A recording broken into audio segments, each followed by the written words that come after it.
शिव पार्वती के विवाह का आरंभ। हिमालय के द्वारा शिव के गोत्र के विषय में प्रश्न होने पर नारद जी के द्वारा उत्तर। हिमालय का कन्यादान करके शिव को दहेज देना तथा शिवा का अभिषेक। ब्रह्मा जी कहते हैं, नारद, इसी समय वहां गर्गाचार्य से प्रेरित हो मैना सहित हिमवान ने कन्यादान का कार्य आरंभ किया।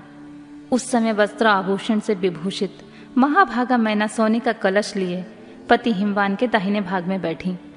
तत्पश्चात पुरोहित सहित हर्ष से भरे हुए शैलराज ने पाद्य आदि के द्वारा वर का पूजन करके वस्त्र, चंदन और आभूषणों के द्वारा उनका वरण किया। इसके बाद हिमाचल ने ब्राह्मणों से कहा, आप लोग तिथि आदि के कीर्तन पूर्वक कन्यादान के संकल्प वाक्य का प्रयोग बोलें। उसके लिए अवसर आ गया है। वे सब दुष्श्रेष्ठ काल के ज्ञाता थे। अतः तथास्तु कहकर वे बड़ी प्रसन्नता के साथ तिथि आदि का कीर्तन करने लगे। तदनंतर सुंदर लीला करने वाले महेश्वर शंभु के द्वारा मन ही मन प्रेरित हो हिमाचल ने प्रसन्नता पूर्वक हंसकर उनसे कहा, शंभु, आप अपने गोत्र का परिचय दें। प्रबल, कुल, नाम, वेद और शाखा का प्रतिपादन करें। अब अधिक समय न बिताएं। हिमाचल की बात सुनकर भगवान शंकर सम्मुख होकर भी विमुख हो गए। असोचनीय होकर भी तत्काल सोचनीय अवस्था में पड़ गए। उस समय श्रेष्ठ देवताओं, मुनियों, गंधर्वों, यक्षों और सिद्धों ने देखा कि भगवान शिव के मुख से कोई उत्तर नहीं निकल रहा है। नारद, यह देख तुम हंसने लगे और महेश्वर का मन ही मन स्मरण करके गिरिराज से यूं बोले।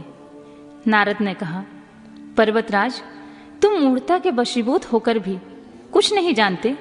महेश्वर से क्या कहना चाहिए और क्या नहीं, इसका तुम्हें पता नहीं है। वास्तव में तुम बड़े बहिमूर्ख हो। तुमने इस समय साक्षात हर से उनका गोत्र पूछा है और उसे बताने के लिए उन्हें प्रेरित किया है। तुम्हारी यह बात अत्यंत उपहासजनक है।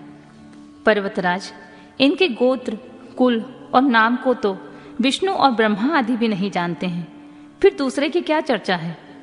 शैलराज, जिनके एक दिन में करोड़ों ब्रह्माओं का लय होता है, उन्हीं भगवान शंकर को तुमने आज काली के तपोबल से प्रत्यक्ष देखा है। इनका कोई रूप नहीं है। ये प्रकृति से परे निर्गुण पर ब्रह्मा परमात्मा है। निराकार, निर्विकार, मायाधीश एवं परात्पर है। गोत्र, कुल और नाम से रहित स्वतंत्र परमेश्वर हैं। साथ ही अपने भक्तों के प्रति बड़े दयालु हैं। भक्तों की इच्छा से ही ये निर्गुण से सगुण हो जाते हैं। निराकार होते हुए भी सुंदर शरीर धारण कर लेते हैं और अनामा होकर भी बहुत से नाम वाले हो जाते हैं।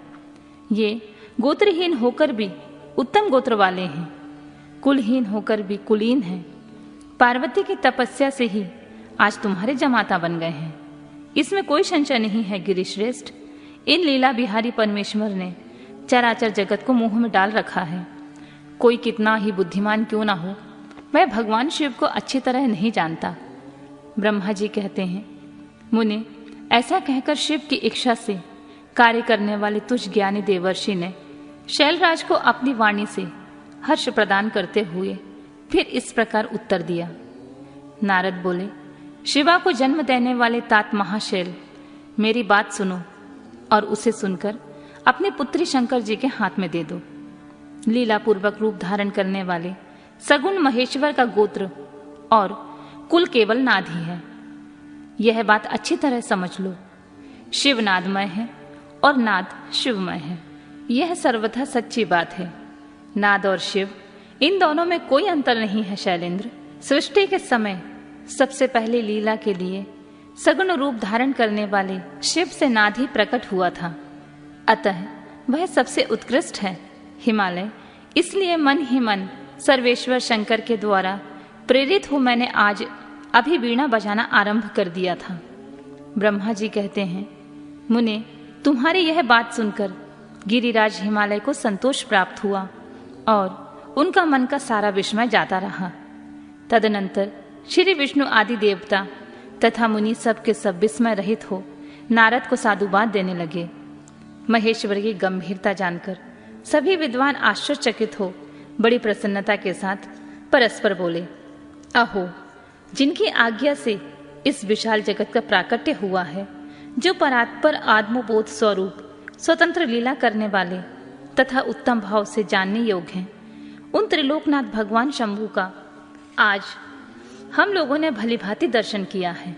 तदनंतर हिमालय ने विधि के द्वारा प्रेरित हो भगवान शिव को अपनी कन्या का दान कर दिया। कन्यादान करते समय वे बोले, परमेश्वर, मैं अपनी यह कन्या आपको देता हूँ, आप इसे पत्नी बनाने के लिए ग्रहण करें। सर्वेश्वर, इस कन्यादान से आप संतुष्ट हों। और मंत्र का उच्चारण करके हिमाचल ने अपनी पुत्री त्रिलोकजनी पार्वती को महान देवता रुद्र के हाथ में दे दिया। इस प्रकार शिवा का हाथ शिव के हाथ में रखकर शैलराज मन ही मन बड़े प्रसन्न हुए। उस समय वे अपने मनोरथ के महासागर को पार कर गए थे। परमेश्वर महादेव ने प्रसन्न होकर वेद मंत्र के उच्चारण पूर्वक गिरजा के कर कमल को शीघ्र ही अपने हाथ में ले लिया।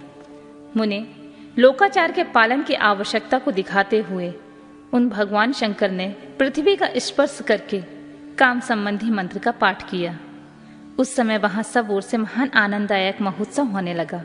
पृथ्वी पर, अंतरिक्ष में तथा स्वर्ग में भी जय जयकार का शब्द गूंजने लगा।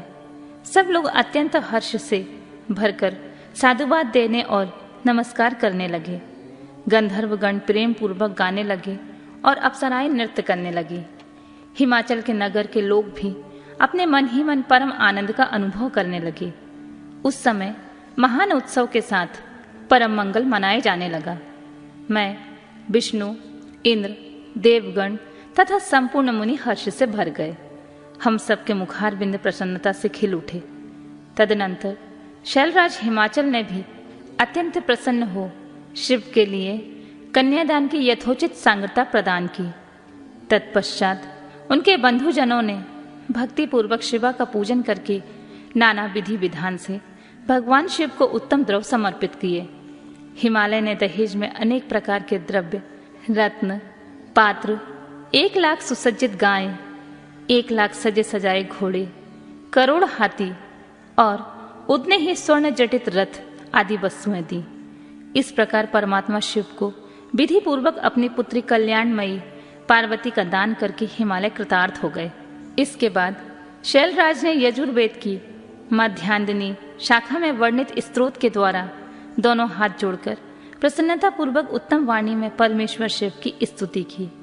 तत्पश्चात वेद वेदता हिमालय की आज्ञा देने पर मुनियों ने बड़े उत्साह के साथ शिवा के सिर पर अभिषेक किया और महादेव जी का नाम लेकर उनकी अभिषेक की विधि पूरी की। मुनि, उस समय बड़ा आनंददायक महोत्सव हो रहा था।